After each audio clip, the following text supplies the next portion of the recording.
Hey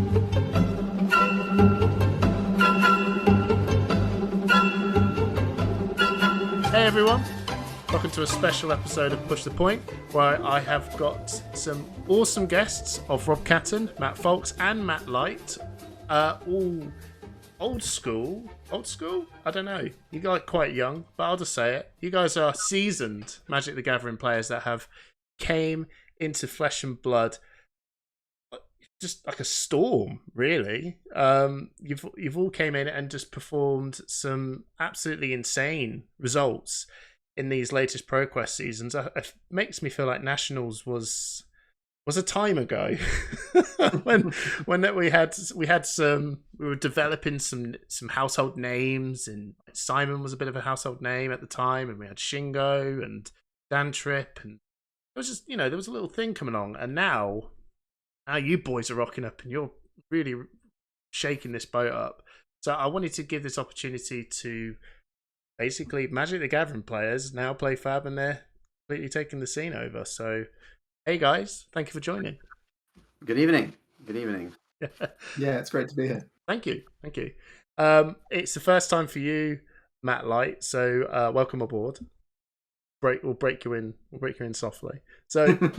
I've got a question, which is going to be I think it's something I've asked both Rob and Matt Foulkes themselves, but I'll ask it to you, Matt Light. What brought you from Magic the Gathering to Flesh and Blood as a main competitive game? It seems like all of you guys are taking this seriously. That must have started off as a cool game, but now you're in. You're going to Krakow and Pro Tours and all stuff now. So why this? What happened to Magic?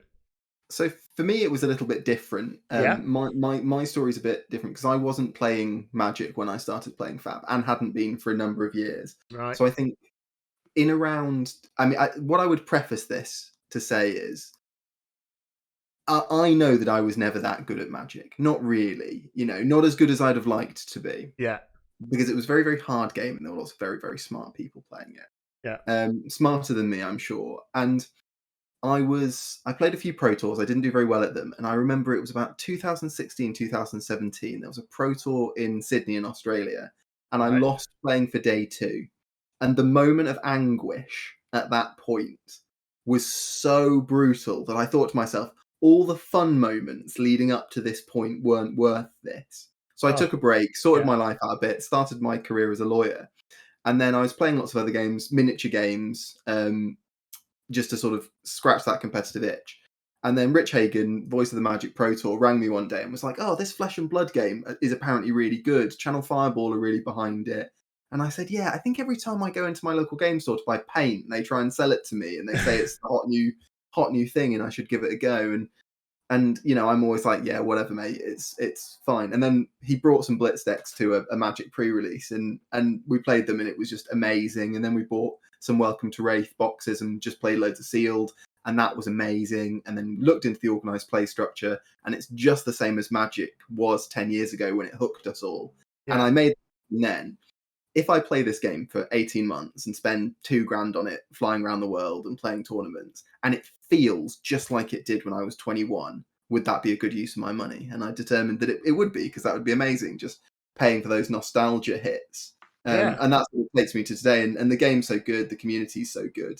And it's so rewarding because it's so new, it's so unexplored. And I think Matt Foulkes had this experience when he was preparing for Nationals and getting a new game in. You really feel like when you're thinking about it and learning lessons, that is getting you an edge. And I think that's played out in some of the decks Rob's played and the tournaments Rob's played. He's done testing, had great lists, and it's worked. And I think that's a really nice feeling. I waxed lyrical there, so I'll probably pass the mic to someone else. Yeah, I'll throw this question to you, Rob, because I know Foulkes you'll gladly throw in. But is there with Magic the Gathering? Yeah, like what for you? What brought you into the scene of taking this seriously in a competitive way?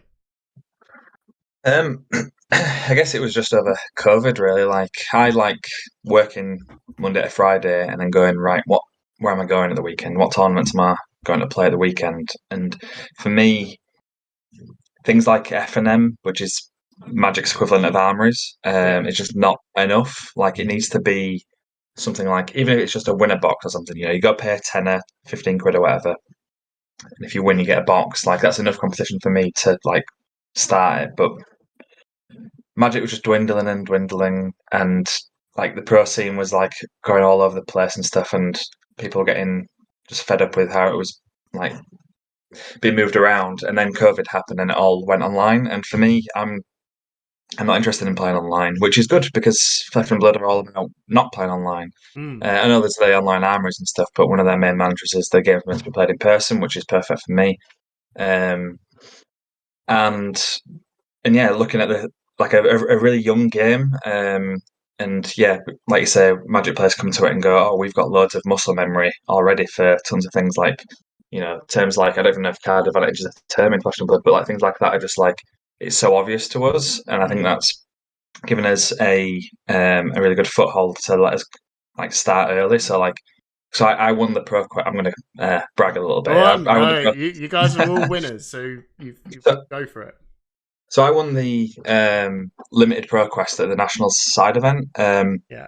Obviously, it helps that all the best players in the country for Nationals were in Nationals or still in Nationals. So like Yeah. that does help. But like that was like my first tournament, and the fact that it was limited as well means again like you draw on experience from Magic of limited. Like I was never known as a good limited player in Magic, but but coming across to it in Flesh and Blood, like again, it just like I said, that muscle memory. Like the organized play scene is just where it's all at really. Like if that went away, and it just turned into like a more casual thing, then I would probably drift away from it as well. Just all about competition for me. I imagine Foulkes is the same. Well, I just saw a lot of free money. That's why I started playing Flesh and Blood. Okay. My friend was like, "Bro, we're gonna clean them out. It's gonna be the biggest robbery of the century." And so I got my swag bag chucked over my shoulder and headed on to no, obviously not. Obviously, Are you sure? not. I swear you said that to me when we first met at Broad. No, not quite. Although I did immediately want to play obviously the same as these two guys, right? Like as much as like I remember when I first started playing Magic, both Matt and Rob were already quite established figures in the UK community competitively. Yeah. And like I would have thought of them as formidable opponents.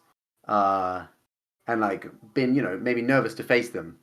But then, once I started Flesh and Blood, I knew that I had the ability to sort of get to the level where I could be just like pretty good at whatever card game I decided to put my time into, because I've done it at like multiple card games now, not just Magic, but also Legends of Runeterra and Hearthstone I've been decently good at as well. So I remember just like I said, it was Matt Light actually, I messaged him like, "Hey Matt, I think I'm going to try this Flesh and Blood game, and I saw you posting about it on Twitter. What deck am I buying then?" He was like, "You should probably buy Chain." I was like, "Sick." Bought my Chain deck and off I went. Yeah, I remember that. Yeah. I was like, and my girlfriend was like, "Oh fuck, I thought he'd got through this. Thought he was over this one. Thought he was over this like card game thing, but not quite." Was it the announcement of the organized play program that really caught your eye? Was that the seal? Well, it was coming out of lockdown, right? And like I remember, you can go back on my Twitter and you can scroll through, and there's sort of me asking what competitive Magic tournaments there are, and then there's like, wait, there's nothing. There's actually just nothing, and there is a bit more now. Magic are trying to do a bit more now, but like there was just nothing, and I was like, I live for this. I live for this shit. I have to play card tournaments. Like it's a hardcore drug, and one that I'm firmly an addict of. Yeah. Like, and I'm sure we all are. Like I've often said that like one good result is enough to ruin someone's life. Right. Like like one really good card tournament result, like, and then you see like someone that was maybe a bit more of a casual player, and then they're just dedicated to grinding every tournament from there on out, because they're like, well, fuck it, I'm on this train now. Yeah. Okay. So what about you, Matt Light and Rob? Was the competitive program that throw up? Did that sort of go? Yeah, that's it. This is me. I think it's one of the things that attracts you, because what normally happens is someone that's talking to you about it knows that that's what's going to get you in, and so they bring it up. Yeah. And so for me, that was what it was. You know, I found out there was a road to nationals. There was a nationals qualifier at my local game store. You know, I mean, I think it was the road to nationals was on sort of the 14th of July, and Yeah. I picked up my first Flesh and Blood card on like the sort of middle of June, Got ya. and was like played for a week, and I was like, right, can I get a deck in 3 weeks? And then plans changed, so I couldn't attend the one near my house. So I drove to one an hour away and played that the week before because I could play that one, and then qualified in that one. And so, yeah, I think the organized play system is good. And the other thing about it as well is that what was always great about competitive card games, and is always great about competitive card games, is the friends you make along the way. And that sounds really silly, and it sounds really like cliche. But I disagree. You know, if I'm going to if I'm going to a tournament, it's and I know Matt and Rob are going to be there, that makes my day 10% better. Yeah. You know, if I'm with a car full of people from my hometown that I like, that's another 10%. Yeah. And all of that builds up to make it a really rewarding experience. I think I'm in a slightly different position to Matt and perhaps Rob as well, where I'm not really in it to try and win tournaments and prove myself the victor and that sort of stuff. That's not really what does it for me anymore. All right. Well, but I certainly used to be. No, I was going to say we got the wrong guy. No, I'm joking. Yeah, and I suppose same question to you, Rob. Did competitive format seal the deal for you? Yeah, I mean, I guess I didn't really know when I first started it. I was like the only one from my group of friends who like found out about it, I suppose, and like watched some videos on like Channel Fireball. And then there was the Monaco Blitz decks, which I bought. I think all 4 of them for like 20 quid or something. I was like, yeah, this is pretty cool. I'm playing it with my girlfriend, who's also really into it as well, which is nice for going to events and stuff. And I remember I got like 5 of my friends round, and we're like, right, this is, and we watched. I don't know if you guys have seen the video by, is it Tellerian Academy? It's like a 20-minute YouTube video of how to play. Of how to play it, and we sat there with pizza, and we just watched that video, and we were pausing it at times just to clarify certain things because we're only allowed to play Magic. And then we sat down and played with these Blitz decks, and then we're like, yeah, this is great. And then Tales of Aria came out, and it was like, right, now time for a draft. Drafting was really fun, and it was really nice as well to find out that like when you play and there's like you feel like, right, I'm currently scratching the surface and this is fun, and I know that there's a lot of depth to this game, and I don't also know what I don't know yet. Whereas in Magic, like when you start a new draft set, you might not do well, but then you can like sort of figure it out as you go, and it gets stale really quickly. And I was like, I don't think this is going to get stale quickly. I think I've just got so much to learn. I didn't know anything about the old cards, old sets, anything like that. So, and then with competitive play, like when that got announced, like the Pro Tours and stuff like that, I was just like, oh, this is just all working out really well, to be honest. So exciting, isn't it? Like that, that feeling of discovery, you know, that joy of learning and thinking you've cracked something, and then you go, whoa, it's more, and then just to find out that they're supporting it in a way, I suppose you guys always knew and got you into, I suppose, the card games with Magic the Gathering, that tournament scene, that discovery. There's it must be really exciting for you guys to have that thing again that you used to have. I'd like to reiterate. So the classic phrase, right, is like people say is like, I came for the Magic, but I stayed for the Gathering, right? And I couldn't be more in the opposite direction, you know. Right. Like, it's not that I hate the people, right? It's not. I really, you know, anyone that knows me knows I speak to everyone at events, right? Like, even probably people that like actively dislike me, I'll still probably talk to them, and they'll think, God, I wish that guy would go away. But like, by far, I just like this. It's just the best to be playing. Like the late rounds of a card tournament is the best thing you can be doing with a weekend, you know. Yeah. And I think I think, it's just disingenuous to pretend we're there for the people because, like, oh, the tournament's so good, I'm such an so addict. different. I'm so different to Matt. For me, I don't know if I've ever spoken to you about this, Hamish. I'm sure I've said it to Rob and to Matt in the past. For me, it's all about the preparation. The tournament is literally just like the field test of whether I'm prepared correctly and played the right deck. I think I'm not interested in the matches. Not interested in the matches. Not interested in the games. They're just there to see if the right decisions have been made right up to the end of it. Whereas Matt Foulkes, he loves to get there in the ring and duke it out with the opponent. I think I'm with Foulkes on this as well. I'm that way inclined as well. I'm all about my friends. I don't know if you know James Thorgood. Like he's always. I think to quote as well. He said last weekend, "I would kill my firstborn child for 10% EV." I think he said something like that. Wow. For a bit of value. I'm not saying I'm there for the value, I'm there for the experience, and for me the experience is like playing, like intense high stakes matches of cards.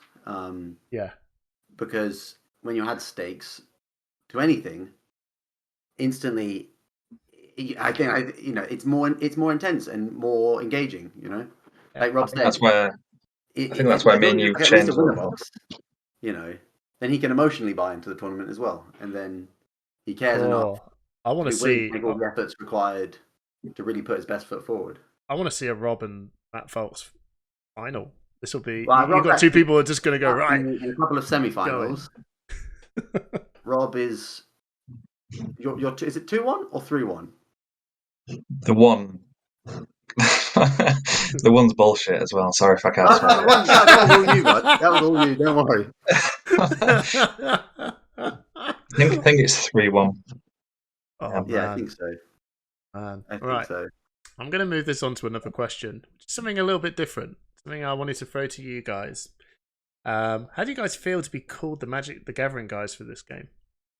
That's the weird thing of.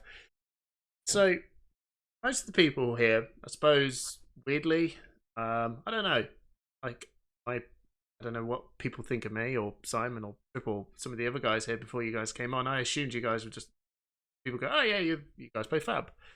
But when you guys jumped in, it was, hey, these are the Magic the Gathering guys. So you're already boxed in, and you've already got the badge of the Magic the Gathering guys that are now going to play the game. How does that kind of feel? And I'm assuming not everyone thinks that, but there is a thing going around, even with when you discuss it with American players who used to play Magic the Gathering a lot and were quite successful, and they are moving into Flesh and Blood. It's the Magic the Gathering guys now playing this game. How does that? I'll say it like this, right? I'd rather be known as one of the Magic players than one of the L5R players, I feel like we come from a better breed, Oh man! Which is a shot at Matt because I'm fairly certain Matt wants to play a lot of L5R. So that's another thing as well. Like, isn't that like?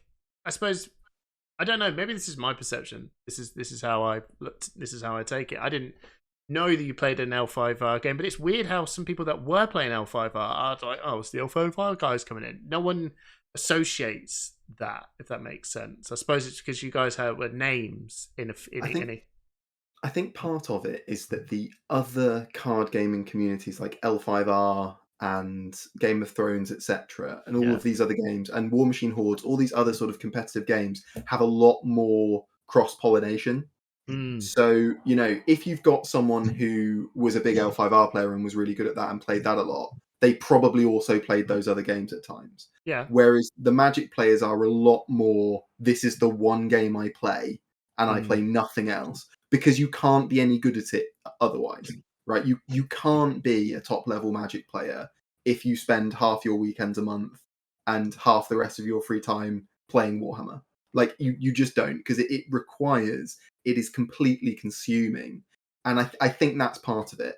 And what that means is that you're therefore not known to those people, and your pals probably aren't as known to those people either. So when you come in, you are just a lot more of an unknown entity, and the one thing they know is Magic. And the other thing is, you tend to, if you're good at Magic or good at any sort of competitive card game, you have a series of micro expressions and mannerisms that make it really obvious that you know what you're doing, even if you don't know what you're doing, right? Like the first time Matt plays a Flesh and Blood game in a tournament, or Rob plays a Flesh and Blood game in a tournament, you can tell by the way they're holding their cards, their expressions, the way they're moving things around, shuffling their deck, that this isn't their first rodeo. The old hand flick. Love it. But what I think it does do is I think that it gives you one of the things it places on you is a slight responsibility to make sure that the only things you bring into the new game that you're playing are the positives from Magic. So, for example, being able to work together as a team, like being great at limited, a flair for deck building, like the cool head on your shoulders going into those high intense final matches that it's fair to say Rob probably has better down than I ever did. And that you bring those positives and you don't bring the negatives. And I think that it's one of the reasons people have a bit of a Magic player with a capital M, capital P and a sad face after it, is that the top echelons of competitive Magic in the UK was always a slightly toxic environment.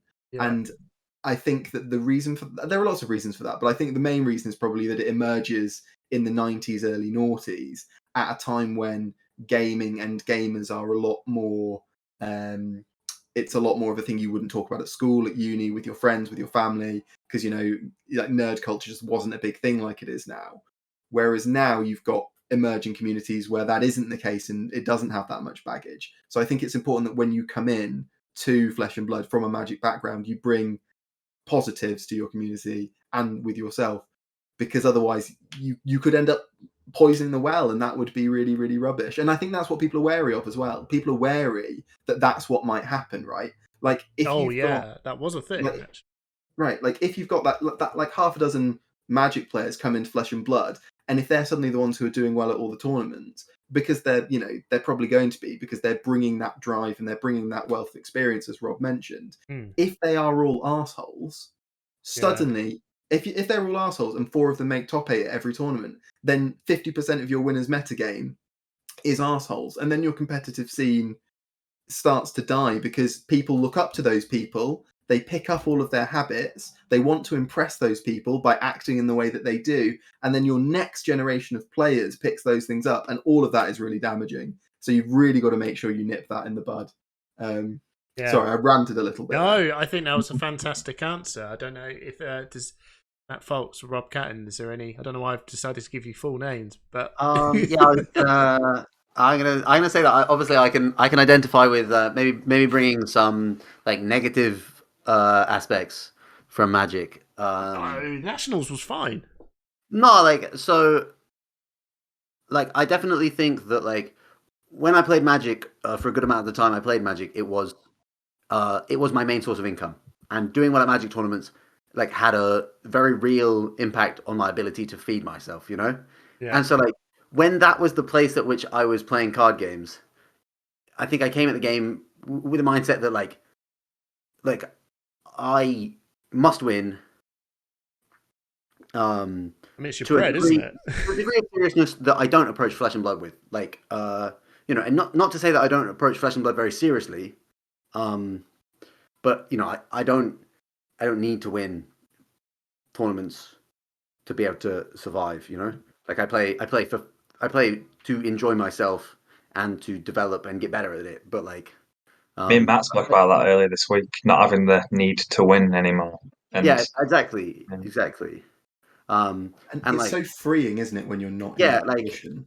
Like one thing that I thought I was really impressed with myself at, and that sounds really arrogant, but when I lost the Battle Hardened in Leeds, I felt like I could really see how far I'd come, because the exact moment in which I lost the game, I was completely fine with it. Like, it wasn't like I was upset and then like 20 minutes later I was okay. Like, I knew about a minute out I was very fucking dead. And then I was just analyzing, able to completely like be like, well, this is the correct play. Make it cool. He does have the pummel. I am fucking dead. Mm. and then look through the game. I looked at my graveyard, I looked at his graveyard, just so I could make sure that I could like process the game and understand it, and then was able to just feel very comfortable and not upset and not tilted or frustrated or like injusticed or like any of the potential like negative feelings that come along with a loss.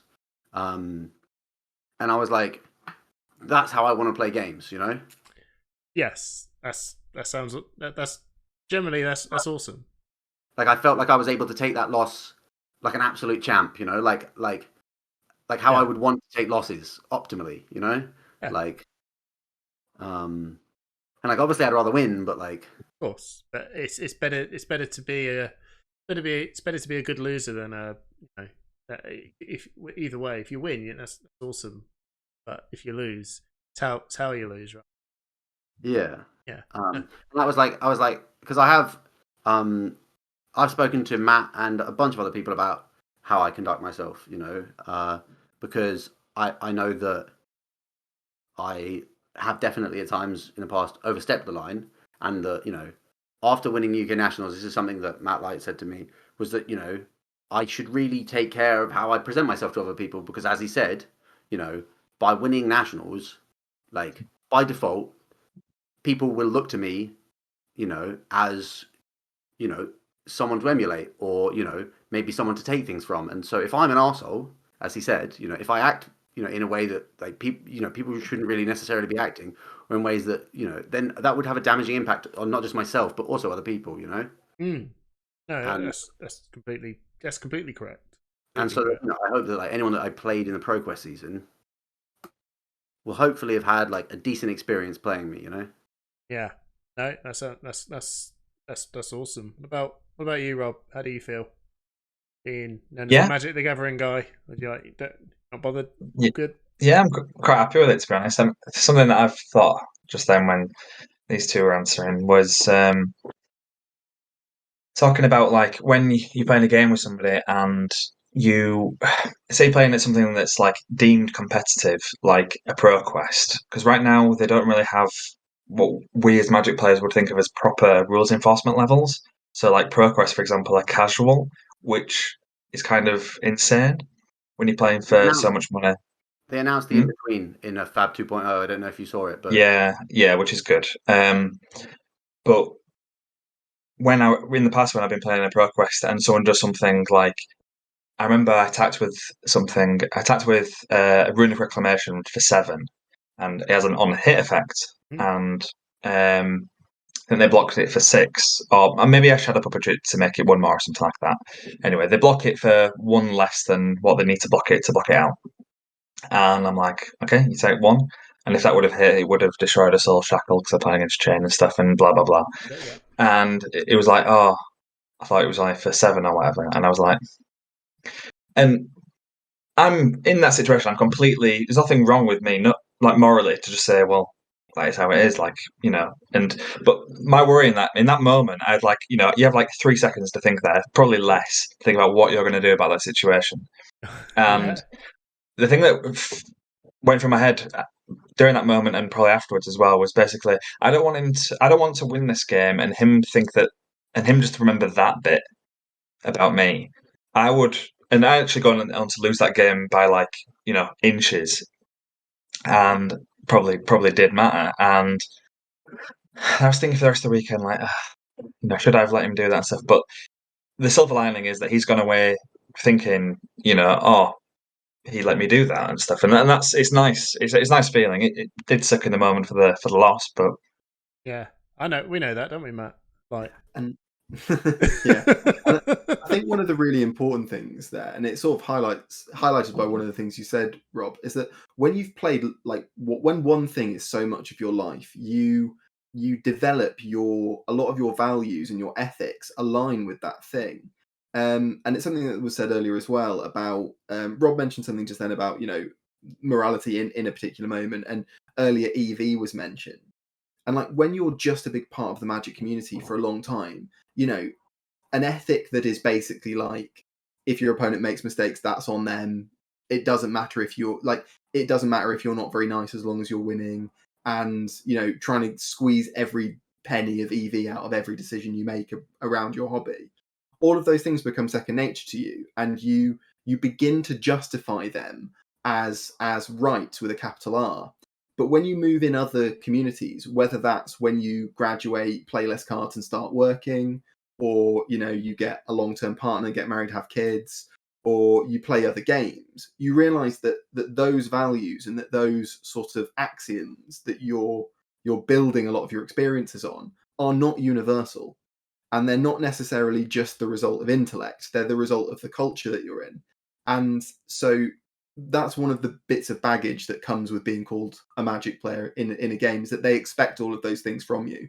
And so that moment that Rob has, it's so much bigger than just one person and one person. It's Rob's entire reputation in a new game could start to hinge on that one moment, because that can be the one moment where the casual guy who comes to this store for 2 armories a week goes away thinking that Rob Catton from Leeds, the Magic player in the Fab community, is horrible. And then that suddenly taints everyone that Rob came with, and then everyone that Rob's getting on with at the tournament. And then if that happens at the next tournament, and then another guy does it, and he goes back to his community and says that, and it all grows, and all of that reputation stuff happens. And whether you're thinking about it from a community or a personal level, like, those decisions are so important.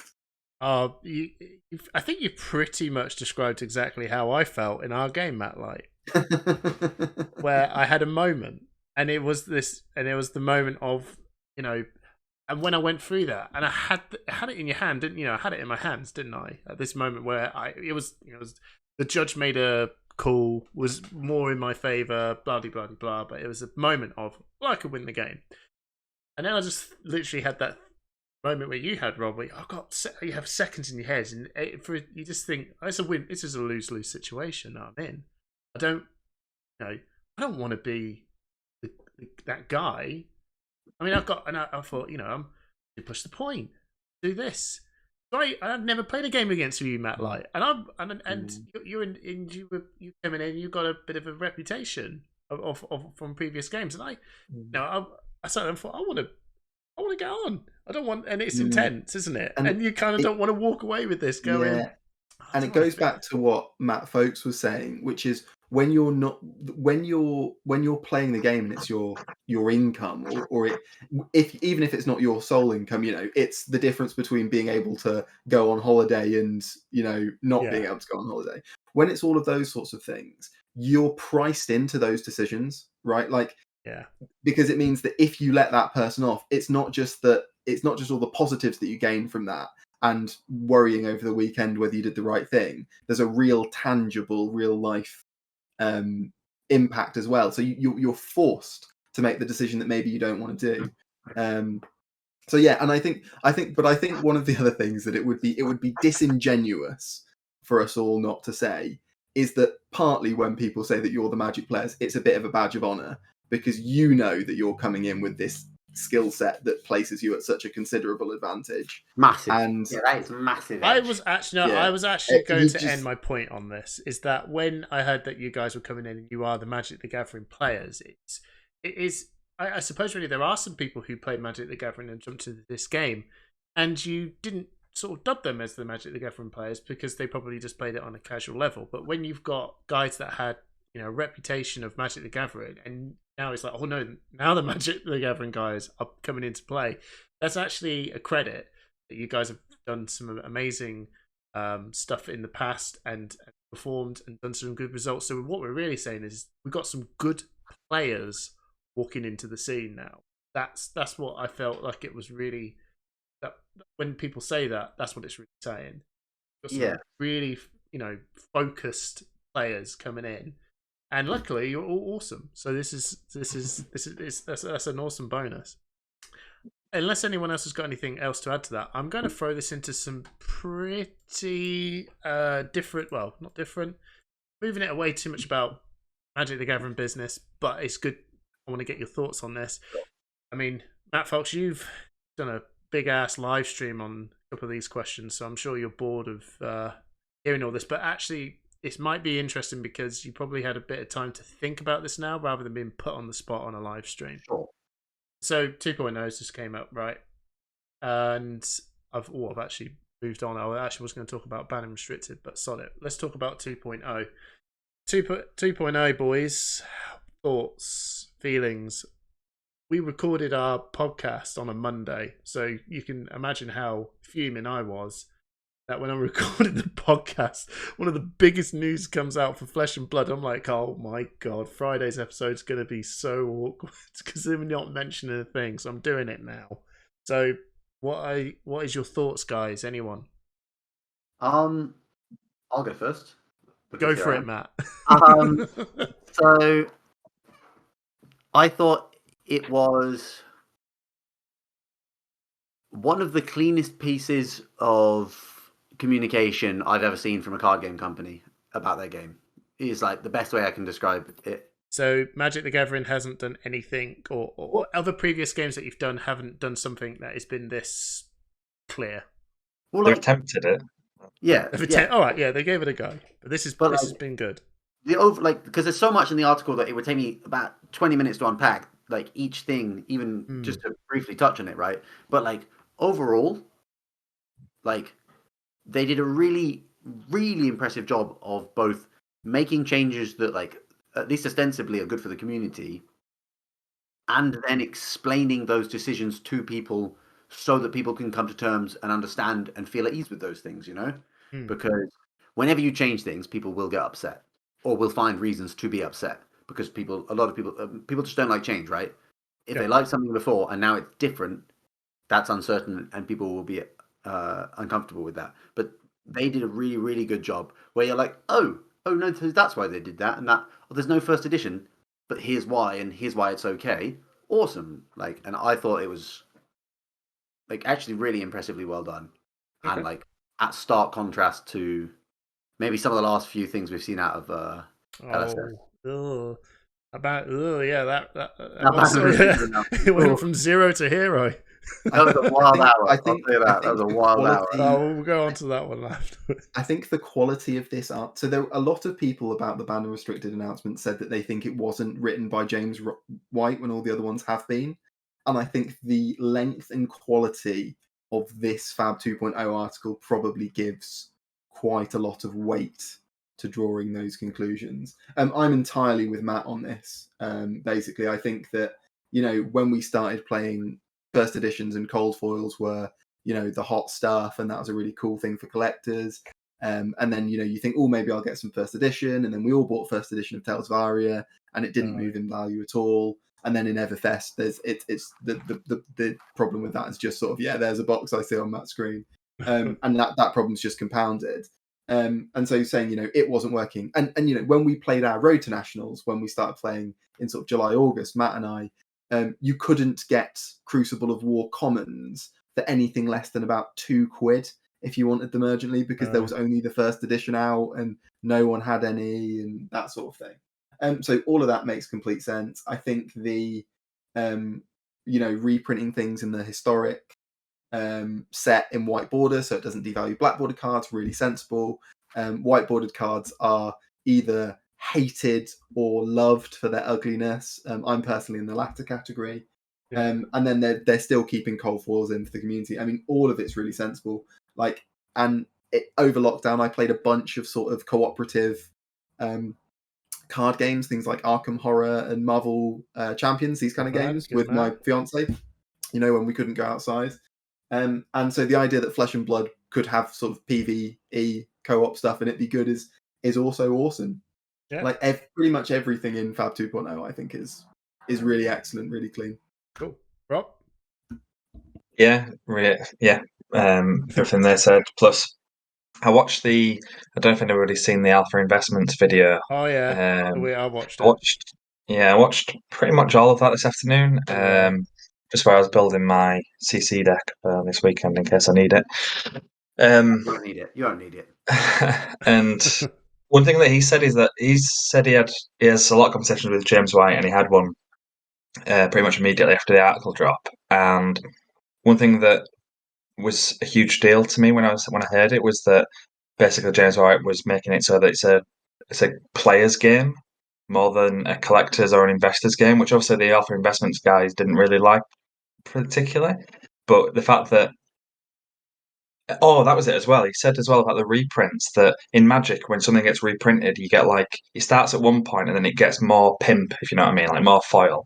Here, it's like started nice, and every reprint it gets worse, and that's like incredibly intentional, and that's a huge deal. And Yeah, yeah, I like it's that. just it was really cool, and the fact that like the main takeaway for me was that Fab 2.0 is moving Fab to be more of a game for the players rather than the collecting and stuff. That's obviously still something that people can do, but moving that direction is obviously good for us for the competitive scene.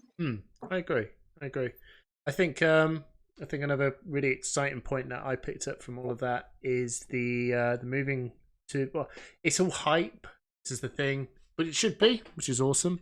The PVE format, trying to somewhat emulate in a commander-ish sort of way.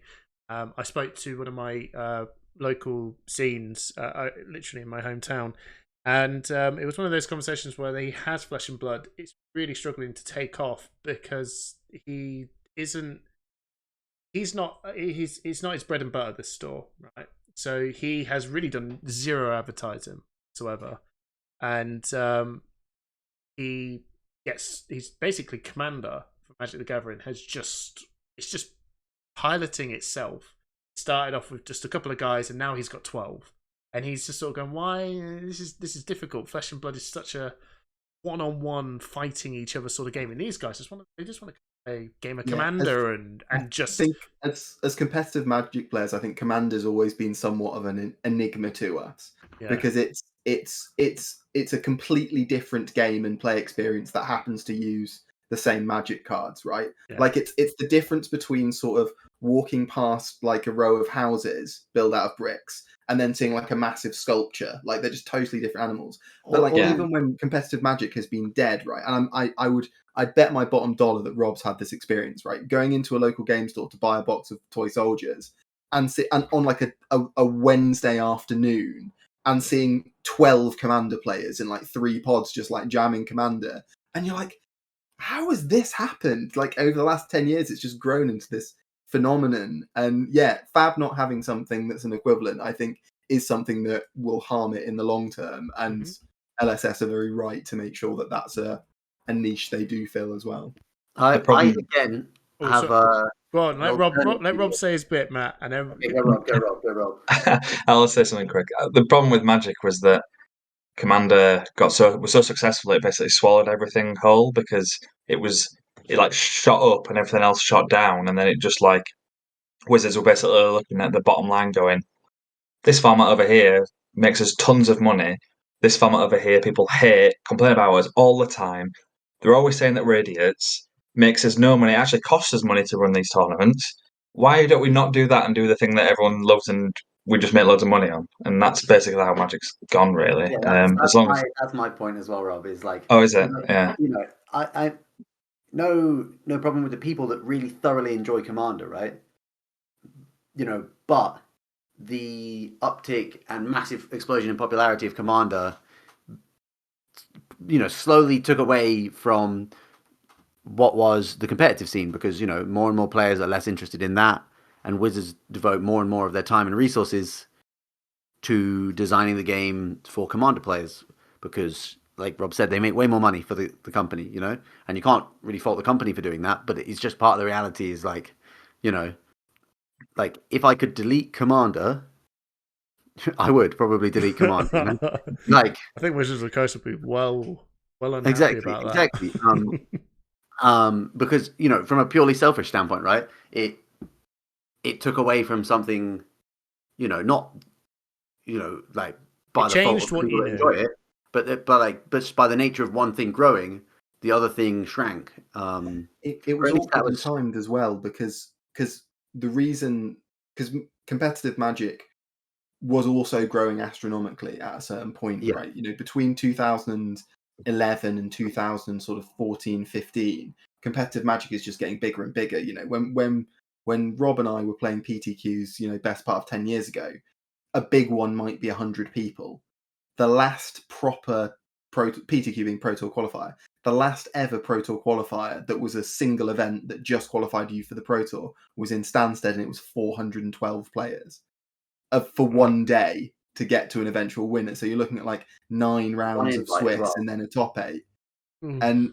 And this was, 2 people dropped from the tournament 2 minutes before it started because that meant there would be one fewer round and there wouldn't be an extra hour and a half on the day. This is the sort of thing that was happening. So it was getting so big, and then they made all these changes to make it more manageable. They fell quite badly flat, and all the same time, Commander's growing and growing and growing until Well, I was thinking about so overall this a store for this particular store. I felt it was quite cool because for me, it's about just people just jumping in to play the game. Right? And when you've got a game this young and you've got like a scene clearly as casual as Commander, I think it's a really good step forward for them to actually put some resources in to go, hey, why don't you play some cards to not beat up the other person, right? Why don't you all just go, hey, why don't we use our busted stuff to fight things that don't exist? And then we can all just do this together. You can actually see Viserai do his Sonata move, and you're celebrating it because it's not coming for you. Yeah, that would be really cool. Yeah, I actually genuinely. Starvo would be fun. Yeah. Starvo would be awesome. You're happy that like the guy sat next to you. Oakenol this guy. I do actually think that it's like interesting and exciting, and I almost certainly will play it. Right. It's just that I have a concern from my own point of view is like I really like this thing currently, and like I said before, people are resistant to change, so when I see the thing that's like I fucking love this thing, I hope that we don't resources remain. It's okay for it not to be for you as well. I mean, that's the thing, isn't it? Like it's fine if you're the kind of player that's going to be playing loads and loads of ProQuest and Road to Nationals and Skirmishes, Battle Harden's, Callings, chances are you're not going to have enough room on your dance card to also play 2 armories a week, because then that's your whole life, right? Yeah. And so it's fine then if 1 or 2 of those armories are PvE, right? And you just go down for the draft ones. It's fine for it not to be for you. And I think the PvE stuff's really interesting because Magic launched various PvE products back in the day and they were all huge flops. But gaming in general, like board game stuff, I don't know if any of you play many board games, but like board game, Matt's shaking his head, which I think is completely non-surprising. But game, 10 years ago, every board game that was being released pretty much was who wins on points at the end or equivalent, or who has all the bits. Whereas now there are all these cooperative board games being produced, and they're really, really popular because it turns out a lot of the time people want to hang out and game. They want to solve puzzles. They want to think about things. They want to win, but they don't necessarily want to do that at the expense of other people. And they certainly don't want to lose, right? Like, because that's the thing is if you meet up and play a game with beers and pizza with your pals, and you're against a faceless board game or an enemy in some future fab PvE set, you get all the rush of winning at the end and solving puzzles and feeling smart, but the losing is offset by the fact that it's a shared experience. Yes. And that's so because gaming has developed and changed, I think there's probably more of a niche for it now. There's more of an appetite for this type of thing. Is there any other? So a lot of good things. Clearly, is there anything that you weren't happy with the announcement? Something that you thought, I'm in an hour in. I heard the history packs were slightly an RE. But is there anything else that you guys thought that was? You could argue that maybe it's a bit early for the reprints. Like maybe we wait like another, like they're coming next month, right? Yeah, they're coming like the 6th of April. I mean, yeah, it's a tiny print run, he said there, didn't it? 6th of May, though, right? I think that's what he said. Okay, so this is not really like a complaint about what LSS have done. It's just I know it's going to happen to me at some point in a tournament in the future. So I played a Yu-Gi-Oh tournament the other week. My brother plays a lot of Yu-Gi-Oh. Yeah. And I sit down for my first round, he's just given me my deck, right? He wrote my deck list, gave him my deck list. He just gives me the cards, and I see read where the this is cards. going. Oh, I know where this is going. And so I draw my first hand, right? And I look at my hand, and like half the cards, so they all have 100 words on. Every card has 100 words on in Yu-Gi-Oh! These days. It's absolutely ridiculous. And I look at my hand, right, and half of them are in German. So I'm you're like, worried now. You're worried now. Come on! I just know I'm about to accidentally break some rules here, because there's no way that I can know what this card does. And even if the judge comes over and shows it to me, I'm gonna forget one of the 7 things written on this card. Right. Um, So what you're worried about if someone plays a French sonata and it just says Sacré Bleu written on it? yeah, exactly. That's what normal sonata does anyway, though. So, Yeah. but like, yeah. I do think it's good. It is good that like there is foreign language available cards. Yeah, that was awesome. I don't know, like, if like I have no idea. Like I'm genuinely not in a, I don't know. I'm not sure. I don't know how big to those communities it would be to have like Spanish, French, German, Italian, as opposed to maybe something like like Mandarin. Maybe it's because we're British and we're not forced to learn another language to get on with things. Do you know what I mean? Like the general popular things that happen are usually English. So if you really want to jump in with a hype, you better learn some English, which is useful. Well, that's handy for us. We're all English. Yeah. But if you're French and everything, you kind of have to. You don't have to, but it's good to know because that way you can jump in with these very popular Western games. You know what I mean? So I think it's something very unique that they would love, and I reckon. I don't know if I had to do something in German and I had to do so much learning of German, then finally someone can give me something that's English. It's like, oh, that'd be great. Thank you. That's much more relaxing for the brain to just play. One thing I was happy about from the Fab 2.0 announcement was the ELO update system. The ELO system. Oh, update. I was going to ask you boys about that. What's so your thoughts? So at current, if I play a Pro Quest, we've only had one season, and for most of the season, I already did have my invite locked up. So I was mostly just playing for something to do and to try and win a gold foil, basically. Yeah. And as soon as I was out of contention for that, I'd probably just. It depends on whether I'm waiting for people or what the situation is. If I've got far to get back, but I'm just mostly just playing for the gold foil, and then I could head home once I couldn't get that anymore. Yeah. But now with the ELO update, where even at a Pro Quest you're still earning, you can still earn or lose ELO, then I think that adds a lot of incentive to really work hard, and it also makes the ELO grind or like the ELO ladder invite system much more feasible. Yes. Because a lot of people weren't happy with the EXP invite system, right? Right. I think. Well, I wasn't. I don't speak. Yeah, and reasonably so, but it was kind of like the only option they really had, as a way to grant like leaderboard based invites, because there is no developed ELO system, and so extending it down to Pro Quest and Road to Nationals, I think is a really good idea, because it actually then makes ELO relevant for a lot larger number of players, and then suddenly, you as competitive people, you see your little number go up and you're like, oh, nice. Mm-hmm. And then you can work on your number and you can be like, haha, I improved my number better than your number. And then suddenly you're like, well, maybe I'll try and go get more numbers somewhere else, or it could mean that over the course of a long Pro Quest season where, you do really well in a bunch of Pro Quests, but you don't quite make it. You don't quite get that win. You lose a bunch of semifinals, some top 8s, but you don't quite get the win. Now it might be that that's good enough to get you the invite to the Pro Tour as well. So I did like that, actually. Your thoughts, Rob, on the ELO system? It's interesting that they must have looked at how it worked with Magic, because Magic had an ELO system as well, and they've gone the other way, because Magic was ELO when I started it was ELO. I think Matt Light was playing longer than me, but I imagine it was when he started as well.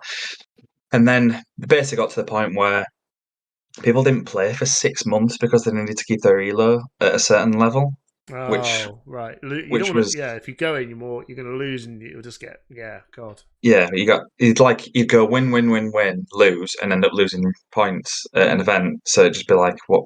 I can't. So that meant less people actually going and playing Magic, which was obviously bad for the game. Then they moved into Planeswalker points, which is basically XP. And it's interesting that this one's gone XP going into Elo. So I'll be curious to see how they manage the problem of people not playing because they want to maintain Elo to get qualified for something. They do One of the mention things- on here that they are considering implementation of an activity requirement to remain on the ELO leaderboard. So, like, But they have to.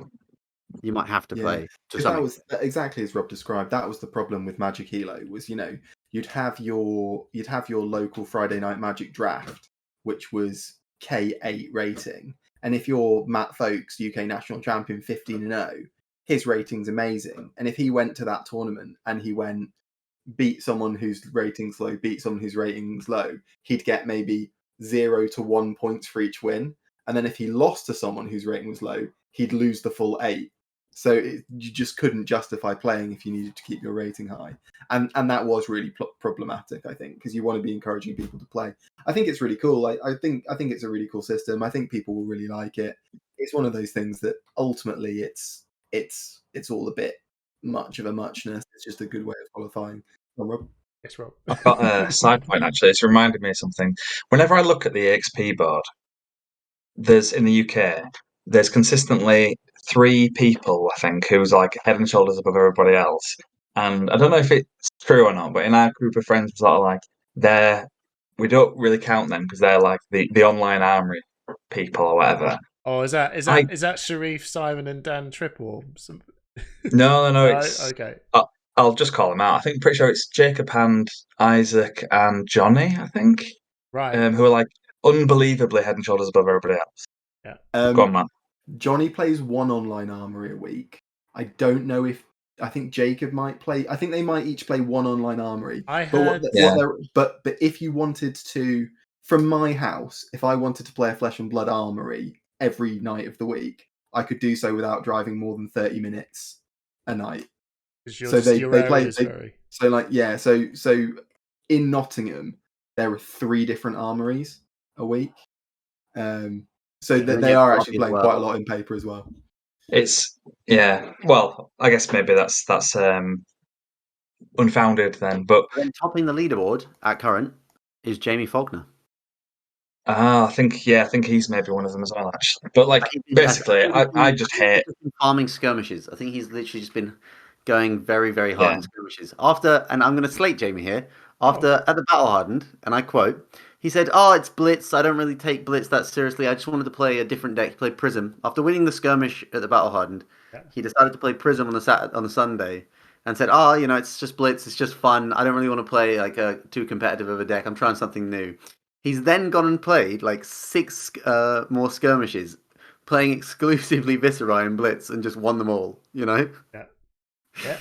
The reason I brought it up is because I personally hate online armories. Like the point of the game isn't to be played online; it's to be played in person. I understand that with COVID and stuff, like that was something that had to be done and stuff like that. It was a but now, wasn't it? Yeah, and if you live in a country where that's the only thing you can do, then fair enough and stuff. But like right now, I think you should be able to do them. I don't think there should be sanctioned events. Sorry. I just wanna call Rob out very quickly. I do note that when looking at the XP leaderboard and Rob calling out the 3 people that he thinks play too many online armories, the person in position below them is Rob on XP, and then when you drop one more, it's Matt Foulkes after that. We have the same XP. Oh, sorry, that is correct. They do have the same XP. So I can't say I knew that. but one of the things that I wanted to end the point on, I don't know whether you guys feel the same thing, but with the ELO points, it felt very much like it was never going to really properly take off when you've got you at the States getting God, is this the 5th calling? I don't know. They've just got call-ins coming out of their ears right now, right? And then you've got New Zealand as well that have had a history of events. So the whole ELO system is just based on what these guys are getting. And I was personally very, very happy to see ProQuest and Battle Hardened and Road to Nationals have an ELO rating score, because now, I can actually go in and actually play some events and feel like I'm doing something outside of just trying to get into the top 4 or the top 2 or you know what I mean. I'm actually like counting my wins. So the leaderboard for ELO really doesn't reflect the good players of what this season's doing, because I'm sitting 10th because I had a good run, right? And then you look at the rest of the season, you're kind of like, oh well, doing a very, very middle to the ground average. But yeah, the ELO score, you could still, your name's sitting there. Do you know what I mean? It just doesn't reflect too much on what's actually happening. But I'm very happy to see ProQuest and Road to Nationals actually shake that up. But yeah, in other words, I'm happy to just shoot down to the bottom, because I'm gonna lose loads of ProQuest and Road to Nationals, and seeing actual players from the top get to the top. You know what I mean? Yeah, for Magic, mine went over 2,000 in one event and then went back down again. That was like I love to see that. My 2 best Magic results are team results. So like all my like good elo is just doesn't exist for team results. So, Okay. thankfully, I've just like to let you know, I've actually just to confirm, I've just checked the elo ladder for the UK, Yeah. and you'll never guess, What? I'm on top. Oh. Because you did that. Rob, You had one good run. Yeah. Yeah, exactly. One hit wonder. Yeah. Rob, in Magic, there was a glorious period of about 18 months between Legacy becoming really, really popular as a GP format, when there were loads of Legacy GPs, and before ELO got wrapped up, where I was like top of the Legacy ELO global leaderboard for about 6 months. And that was pretty excellent. And then they wrapped up ELO, and I was like, that's probably my top Magic accomplishment ever is now done and will never come again. Yeah, that's it. So I'm going to move this on. Pretty quick. You're all going Pro Tour. So I know you're all going Pro Tour. Okay. Yep. So you must be over the moon about April the 5th, ban and restricted and out. That the fact that all of you, I can tell by that there's nothing better to go in on to a ban and restricted announcement to see no changes and go, yeah, all right, cool, all good, and then see right at the bottom of the thing, going, nah, don't worry, lads. Another one coming real soon, 2 weeks before Pro Tour. Let's see if we can get this bad boy to live in Legends. See ya. I love that bit. You like love genuinely, generally like I that genuinely love that bit. But Oh, okay. the first bit, no. Yeah. Right. Yeah, exactly. I don't care that there's 2 weeks after the format's like 2 weeks old when we play the Pro Tour. I'm cool with that. Yeah. I just really dislike, and I don't think it's like, don't think anyone can have a positive impression of the way in which they did it. Because It wasn't honest, I don't think. they were like, here's the big ban and restricted announcement. Here's Starvo on the picture. What's gonna happen? Nothing. Because it's it's also that like everyone's like acting like we're gonna get a new format, right? Like we get a brand new format for the Pro Tour. We don't get a brand new format. We just get a watered down version of the old format that we don't know how it'll be watered down yet. So it's like, which is fine. It is more interesting and diverse than we would have had if we just ran back the current format, right? But like, it's kind of engineered novelty, and it's fine. It's fine. Like, but I think like all of the issues, and I'm sure this is probably has been out of LSS's control, because I imagine looking at when they're scheduled the second Pro Tour, like all of the issues are essentially there because they've timed the Pro Tour at the end of a format. Yeah, sorry to interrupt you, Matt, but it's really obvious when you just look at the chronology of the last 4 months what's happened, and the answer sadly is COVID, right? Yeah. So the first callings, national season happens October, November. Mm-hmm. Then you have the first sort of global callings, that are big cool events happening sort of in December. And then what's obviously supposed to happen is the first ProQuest season is supposed to happen in January, and it's meant to go in January into February. Everfest comes out, Pro Tour. and then you have the next Road to National season, and then you have the second Pro Tour comes in June, July, after the next booster set comes out, and it all flows magnificently. Then you have Nationals towards the end of the year, bish bash bosh, everything's great, and it's all shunted, and it's all been an absolute disaster. And I think what Rob said is really key, and I think is what a lot of people have felt, which is that it does feel like there's a degree of dishonesty that's happened, like both in terms of the announcement being mismanaged, having a ban and restrict announcement with no bans when that was really surprising.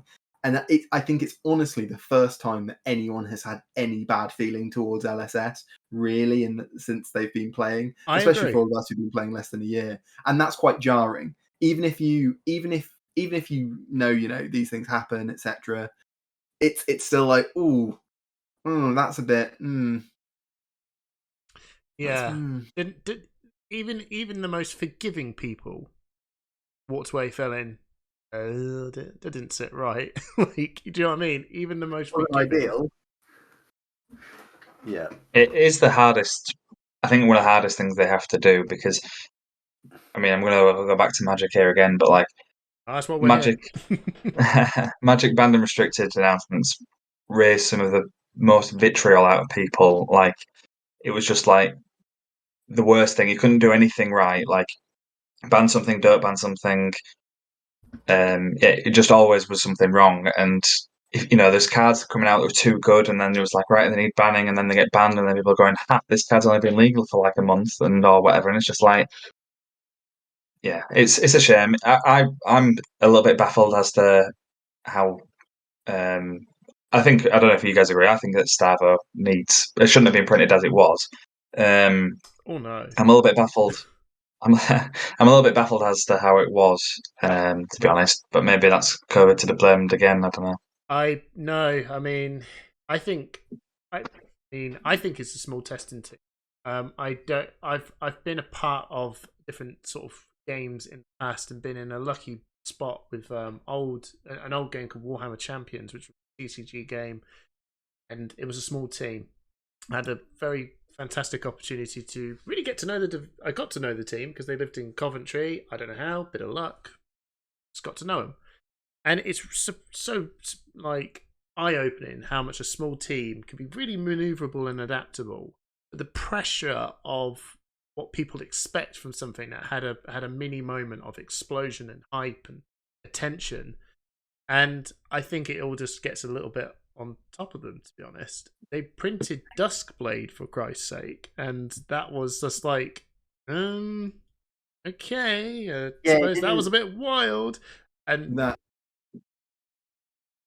you've gone mute, Matt. Playing against a Duskblade was honestly, I cannot believe it was legal in Blitz for a bit. It was the worst experience of my Flesh and Blood playing life. Ridiculous. With an opponent playing Duskblade, like you just like if you were like, oh, I'll block with these two cards and I'll come back with these two. The game, like even one turn, over.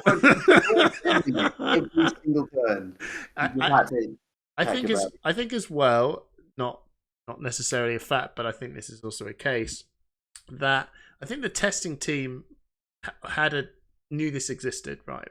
But I think they disregarded it and actually think, well, okay, this is a thing, but actually it's not as good as people think. There's a better version of this, and actually that's not too much of a problem because it requires so much more level of thinking. I think that was demonstrated fairly well at the calling in Indianapolis, where it wasn't just this 50% go deck. It could do it, but it wasn't so hardcore that way. And I think the testing team must have seen this and thought, no, we'll disregard this. It's there, but no big deal. And then it just plagued everything. And it's actually gone to the point of, I think you underestimated how much people will take something that is easy and just roll the dice with it. If it is the best odds. If the Pro Tour was today, I wouldn't play Stavo. Is that sorry? If the Pro Tour was today, I still wouldn't play Stavo. All right. I wouldn't either. No, because what about you, Matt Light? You would. Well, I mean, I don't think the format needs bans. I think personally, I would let it Living Legend out. I think there was still enough stuff happening in the different metagames around the world, especially in the UK. Like when you look at the results in the UK, it doesn't look as bad. I think one of the things, it's probably Flesh and Blood's still a really new game, right? We're only 6 months truly into the first competitive season. That takes us from nationals to date. Yeah. And what I think they're just learning a lot of stuff, right? Like, you know, would people really care about how much Starvo was winning if we'd not been treated to a weekly roundup article with pie charts about how bad the format was, right? Would we be at the stage we're at now? And, you know, if you didn't have a calling of the same format a few weeks before the Pro Tour, would we have the same sort of issues and all of this sort of stuff? So I think that's all quite interesting to think about. It's really interesting thinking about bans from a Magic point of view, because Rob's exactly right. You know, you could never have a ban and restricted. You know, with every ban and restricted announcement would come, you know, a litany of Facebook posts that were just 68 comments of vitriol, and a lot of it is coming from people who are, you know, spiky, and what they've done is they've spent 350 quid on the best deck because it's going to win them all their tournament games and all their FNMs, and then they're all like surprised Pikachu face when it gets banned because it's broken. Like it's absolutely ridiculous. One of the players qualified for the Pro Tour, I won't mention any names, but in our Pro Tour testing group, he was like, oh yeah, like the two decks that I think are going to get hit apart from Starvo are like my two favorite decks to play. And it's like, yeah, it's because you're a spike and your two favorite decks are the two next most busted ones, because they wouldn't be your favorite if they weren't really powerful. So yeah, it's difficult. But I'm of the view that bans are great. Bans and restrictors are great because they show that LSS or whoever are paying attention and trying to make sure the game experience is good. That's fine. And secondly, because I like thinking about decks, thinking about what to play, thinking about new formats, they create a new format, and that's great too. So it's all positives. I think we'll leave it there. We've covered so many topics, and it's been brilliant having you guys on. I would love to do this again with you guys another time soon, if you would like to, of course. Absolutely. I'm gonna have my tea. I'm gonna have my. You can have me on. You can have me on. I mean, you've got to say yeah. We're doing it. We're recording. When I release my my calling wins speed run any %. You know.